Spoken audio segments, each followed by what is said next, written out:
If someone told you that sex is a need, they're lying to you. Not because they meant to, okay? I'm the one. Hello, it's me. I said that, okay? I said that. And here's why I say this. Here's why it's a lie. Because sex isn't the thing that's meeting the needs. It's the place where you feel like those needs get met. That's different. The header, right? Because, okay, here's the thing. We define sex as this one act. The smush smush of the bush bush. We think that is meeting the needs. No, it's not. No, it's not. What the need that's getting met is that need to feel chosen, to feel connected. And physical touch is a huge part of that. Sex is meeting a bunch of needs. And for a lot of people, especially the ones who are saying sex is a need, whatever partner is saying sex is a need, I just need to get my needs fulfilled, those needs aren't sex, they're getting fulfilled by sex. Pleasure is so much broader than that's just one moment. If it was just scoring the goal, you wouldn't need another person to do it. It's the discovering each other's bodies. It's the feeling chosen. It's the experiencing life. It's feeling connected. And how you do that isn't just in this moment. This moment is kind of the epitome of that for a lot of people, but not necessarily the thing that's feeling the needs. How you get that throughout the day is like kissing for 6 seconds even when you're late. It's putting your phones down and forgetting they even exist because you're making real eye contact over dinner and listening to your partner and you really see them. It's being in that crowded room or across the grocery store or somebody's saying something and you just lock eyes with your partner, and for that moment, you and your partner, you and your person are living the same story that no one else is. It's just you two. Those are the electric moments that get to be expressed through sex. That's the connection that gets to be expressed through sex. Sex itself does not fulfill the need.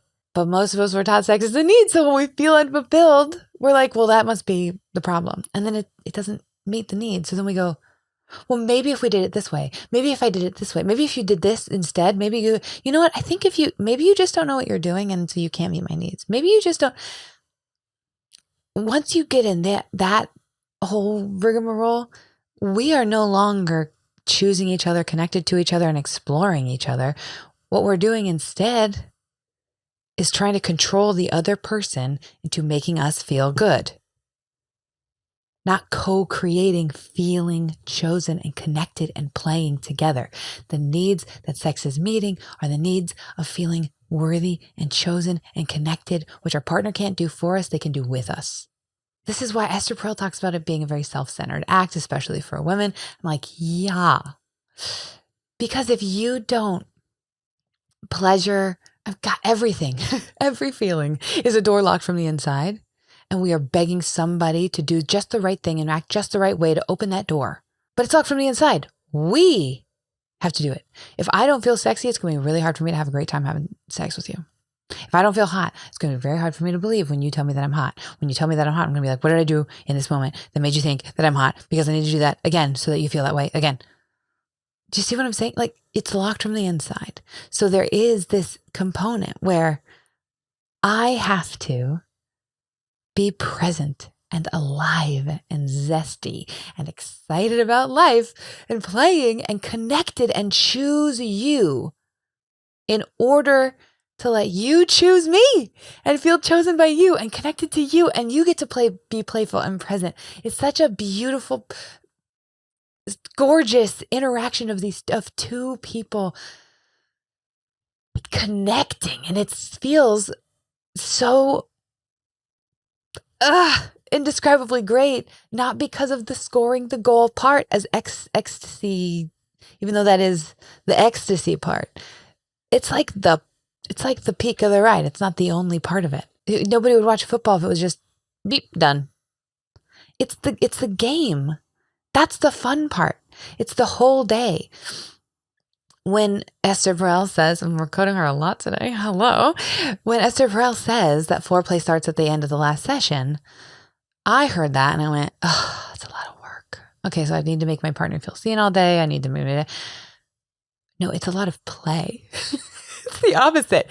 If I stay in a state of being really in touch with myself and really present and really alive and looking at my partner and seeing him that way and choosing him and being like, how do I show him that I chose him today? It just like flows from me. That's the foreplay. That's the opposite of work. It's play. That's the sex. That's the meeting of the needs. The header is feeling chosen and connected to someone. And you have to feel chosen by and connected to yourself first in order to do that.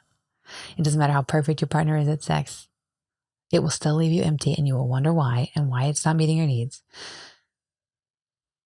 If we're not doing that. If we're not making the whole day about choosing each other. Choosing myself and then choosing you. Gosh, it's so juicy. Yeah, there are techniques and stuff to learn.